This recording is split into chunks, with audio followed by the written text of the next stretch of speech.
I want to start by addressing the elephant in the room, sir. A lot of people did not think it was appropriate for you to be here today. You have pushed false claims about some of your rivals, from Nikki Haley to former President Barack Obama, saying that they were not born in the United States, which is not true.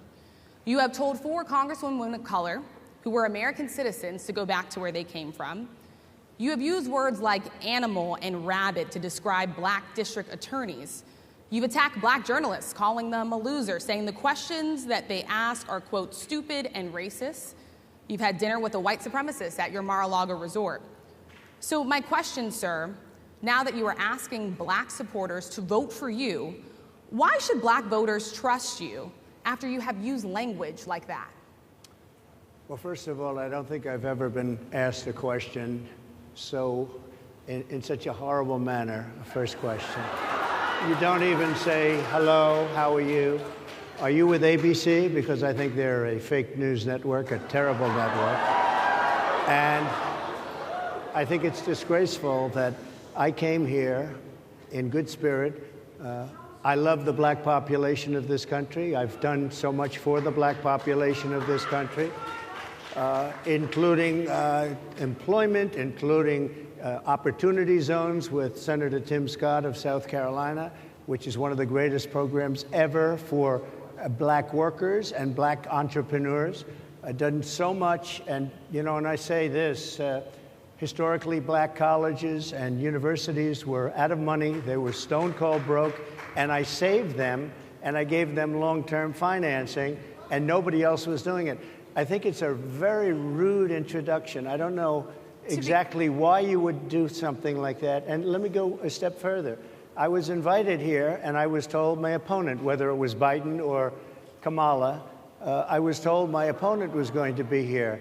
It turned out my opponent isn't here. You invited me under false pretense. And then you said, you can't do it with Zoom. Well, where's Zoom? She's going to do it with Zoom, and she's not coming. And then you were half an hour late. Just so we understand, I have too much respect for you to be late.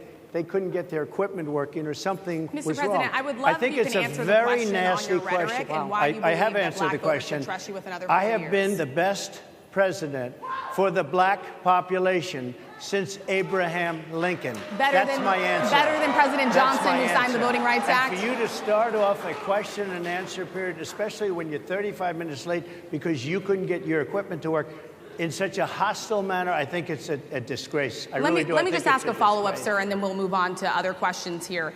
Some of your own supporters, including Republicans on Capitol Hill, have labeled Vice President Kamala Harris, who is the first black and Asian American woman to serve as vice president and be on a major party ticket, as a DEI hire. Is that acceptable language to you? And will you tell those Republicans and those supporters to stop it? How do you define DEI? Go ahead. How do you define diversity, equity, inclusion? Okay, yeah, go ahead. Is that what your definition? That is give me a literally definition the words then. Would you give me a definition DEI. of that?